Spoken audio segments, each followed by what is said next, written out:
Күнөөдөн тыйылыш үчүн Аллах субхана тааладан жардам сураш керек. Кудай таалага жалдыраш керек.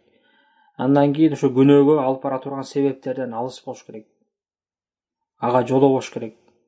Эгер достор аркылуу болбосо жаман достордон арылаш керек. Күнөөгө алып бара турган башка себептер болуп аткан болсо, телефон болуп аткан болсо, компьютер болуп аткан болсо, аларды колдонбош керек. Чеги менен колдонуш керек. Андан башка кандай себеп күнөөгө түрткү болуп аткан болсо, ошонун баарынан абайлап сактаныш керек. Анан ошондо адам баласы күнөөдөн айрылат. Анан ошондой эле үчүнчү себеби адам баласы ибадат менен алек болуш керек. Баардыгы көбүнчө жана бош жаткандыктан, эчтеке кылбагандыктан чыгат адам баласы күнөөгө, шайтан ошол кезде үндөйт. Ошондуктан убактысын ибадат менен өткөрүүгө аракет кылыш керек.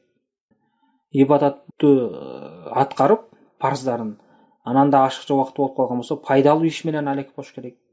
Үй бүлөсүнө көңүл бурсын, жумуш жашасын, башка адал иш кылсын, ошо менен алек болуп жүргөн болсо, күнөөдөн ушинтип арылат. Анан мунун көптөгөн себептер бар. Ошол адам баласы жалпысынан айтканда күнөөгө алып бара турган баардык себептерден качып, пайдалуу жака умтулган болсо, ошондо арылат. Анан сөзсүз түрдө Аллах субхана таалага ибадат кылууну, жалдырап жалбарууну эч качан унутпаш керек. Жардам бере турган, кутулата турган Алла таала. Бирок адам баласынан себеп талап кылынат. Анан ошо жогорудагы себептерди аткарган болсо, иншалла кутулат деп ойлойбуз. Валлаху алам.